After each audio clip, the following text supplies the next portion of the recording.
I think the Western countries could learn from China or from their way to do things. In a simplistic way, the West could learn less arguing, less bickering, less point scoring. Let's just get shit done.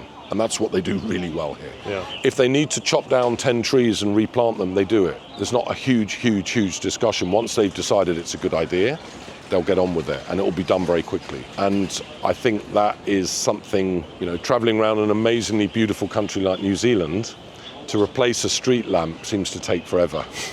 And there's discussions, and then there's this, and then there's that, and it's gone a bit too far. I think the West needs to focus on productivity and getting things done. And that's not to say you should ignore the rules and the rights. I don't mean that. I want to make that point clear as well. Yeah, I've been to Vietnam, and in Vietnam, even I've been to Ho Chi Minh City, you see a lot of communist attributes, like the flags, Yes. color.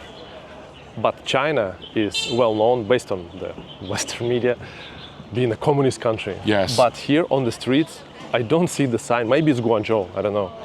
Maybe Beijing, probably more. Yes. But I don't see anything related to communist red flags and stuff. You're probably not looking in the right places. Okay. No, it depends on the district. I'm slightly joking there. I kind of get the point. And yes, you're not suffocated by flags and this and that all the time.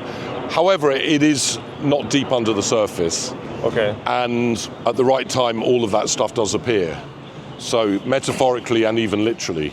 Okay. So while you're right, when you walk around town and It's like it's not into your face. it's not in your face that much, Yeah.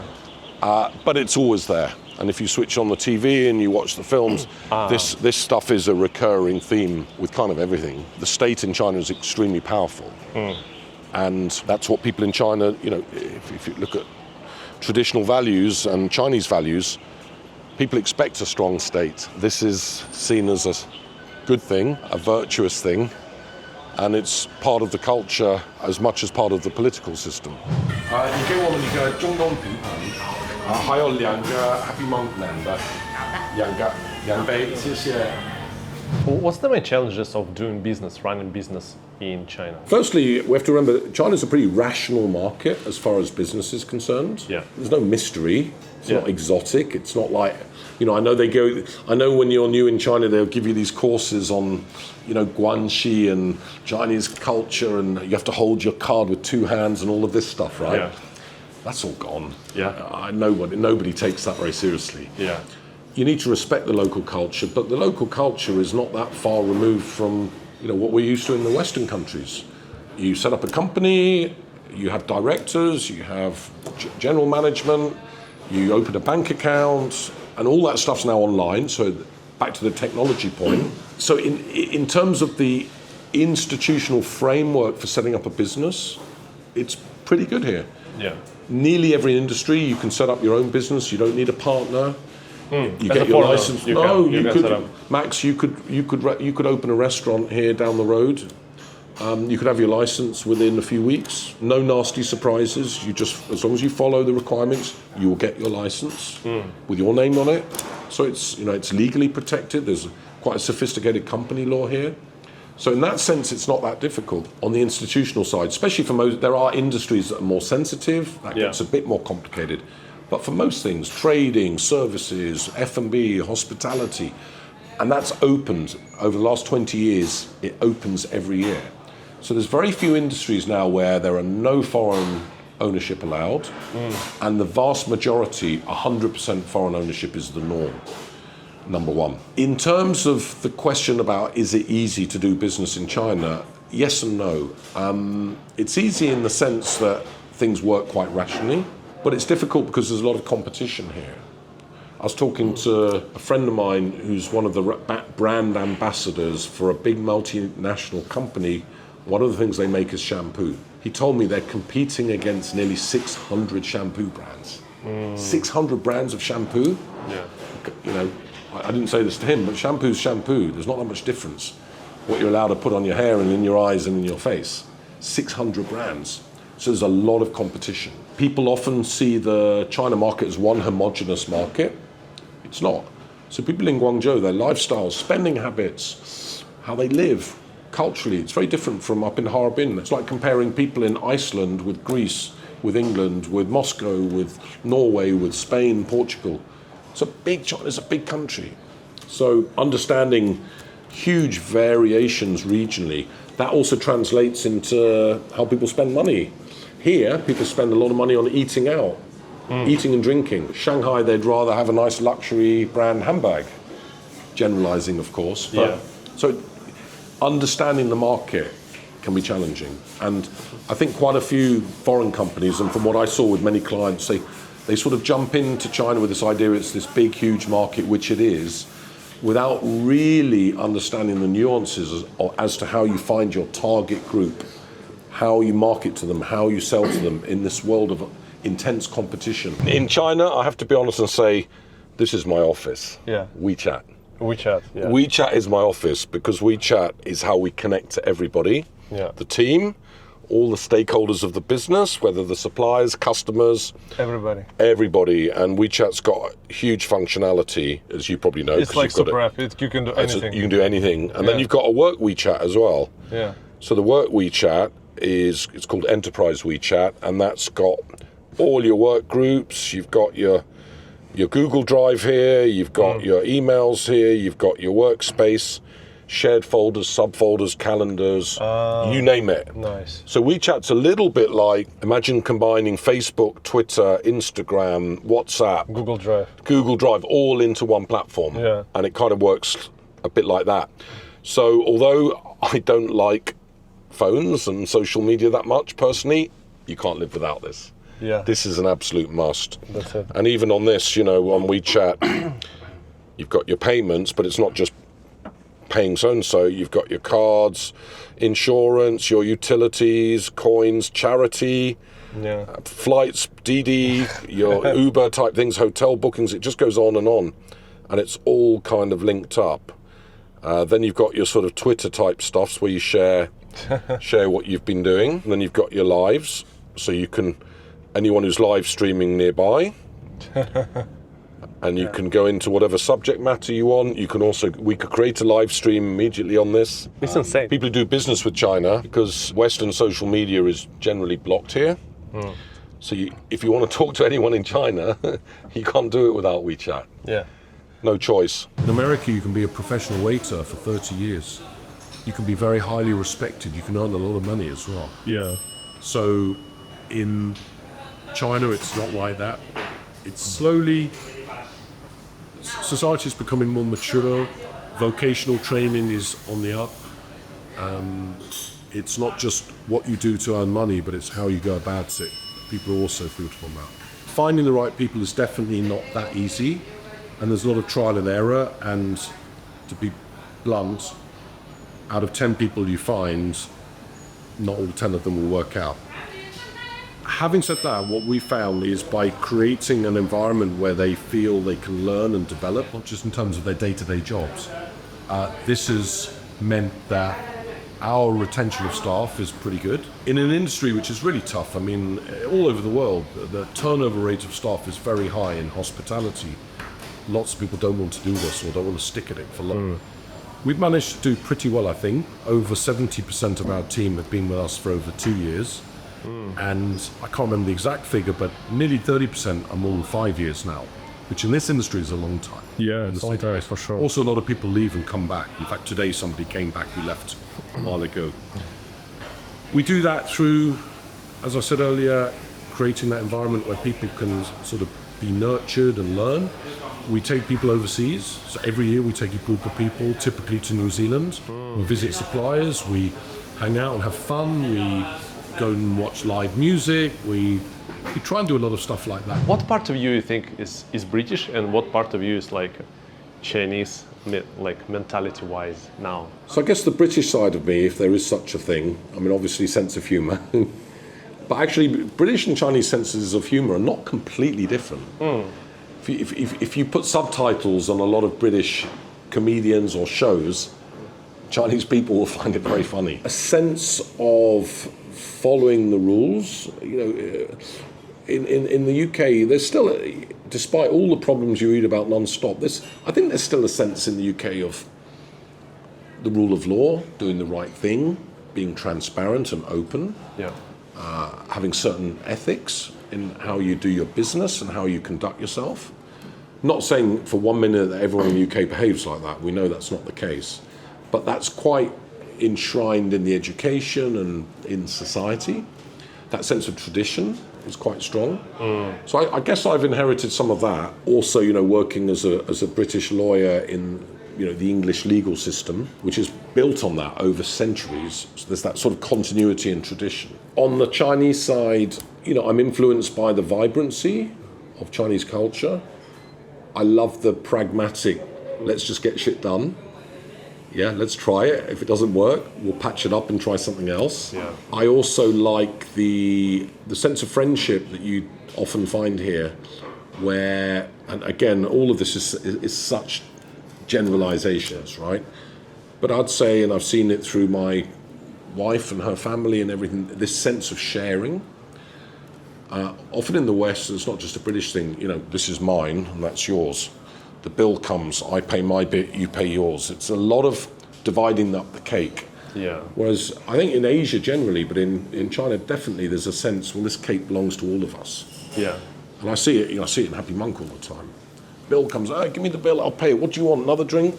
On that basic level, but you sort of feel that through hospitality. Yeah. And I like that. And that's influenced me and impacted me. And I see it in business. I mean, let's say you're negotiating a joint project and the foreign party visits China. The Chinese party will take hospitality very seriously. What time's your flight arriving? We'll send a car to meet you. We'll do this. Take you out. They'll wine you, dine you. And I know it's part of the etiquette. I get it. And it's not purely altruistic. It's not charity. But I do like that sort of let's muck in. Hey, who wants more drinks? Blah, blah, blah.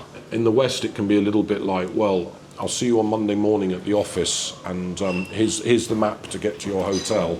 And, you pay for your beer and I'll pay for mine, kind of thing. So yeah. You've lived in Asia. Do you hear where I'm coming from on that? 100%. Yeah, that sharing 100%, within families, within friends, good friends. I'm not saying therefore people have better families or better friends. No, I don't mean it like that. But your question was how things have influenced me.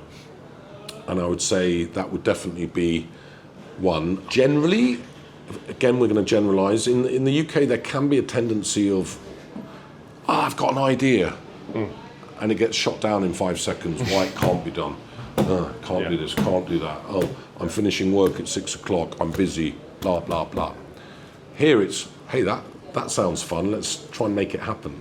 Again, I'm generalising. Sometimes in the West, it feels that there's a certain level of cynicism which I don't feel so strongly. Let's take our team at work. It feels more like a family. I know, and there's goods and bads to all of this, so I'm not going to judge it on that basis. But in the West, there's very much me as an individual. These are my rights.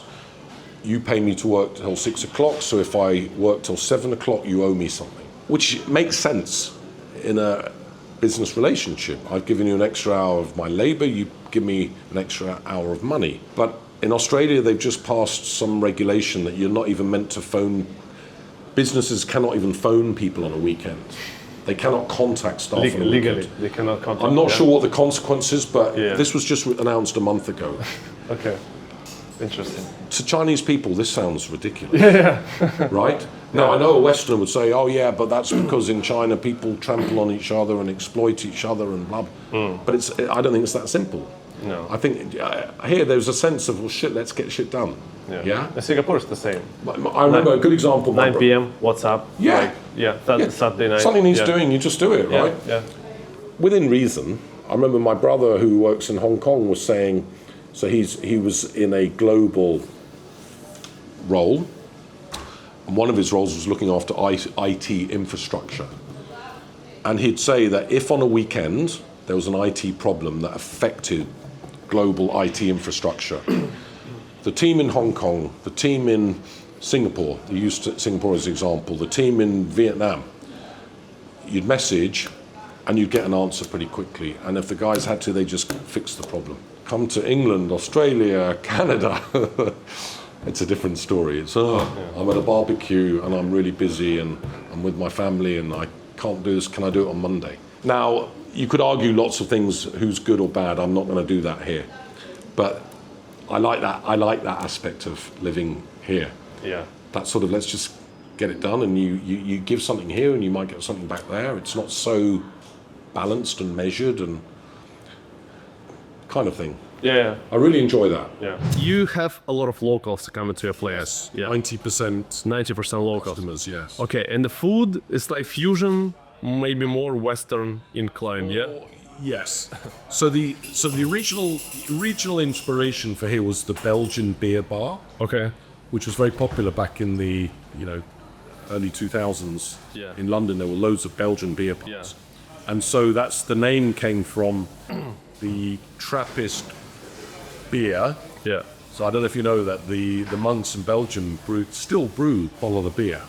In the old days in France and Belgium, you had this Trappist monasteries brewing beer. Yeah. So the monk idea came from that. Ah, that's why. Okay. Monk with a cross on, right? Yeah. And happy, our business is all about being happy. So that's how the name came back. And so, but we're not a Belgian themed bar. So it's kind of British London style gastro pub. Yeah.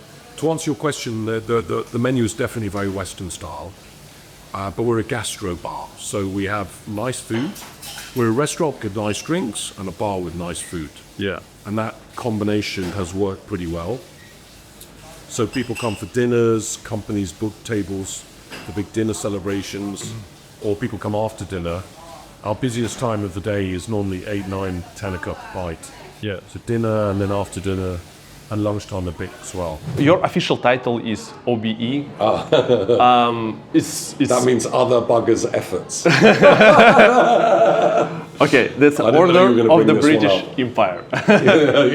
yeah. Yeah, it's super cool. Like, Thank you. Can you tell the story behind it? Yeah. So I got a call one day from Alistair, who was the then British Consul General in Guangzhou, and he said, "Oh, are you free tomorrow to meet up?" I thought it was going to be a kind of social. Should we grab a coffee? I said, "Yeah. Do you want to meet in the Happy Monk?" And he said, "No, come to the office." And I thought, "Oh shit! Oh, yeah. Hope I'm not in trouble. Hope I'm not, gonna have my passport revoked." And so I went there, and he told me, he said, "Oh, you've been nominated for this OBE award." I was like, "Oh, really?" I said, "Yeah." I said, "Why?" He said, "Oh, well, and I had been, I'd spent many years helping, in particular, UK businesses coming to China. I was involved in the early stages of the British Chamber of Commerce. You are the chief of... I was, I'm no longer. Yeah. That role I relinquished fairly recently. But I was instrumental in building the British Chamber of Commerce up and doing lots of work with UK companies looking to come into the market.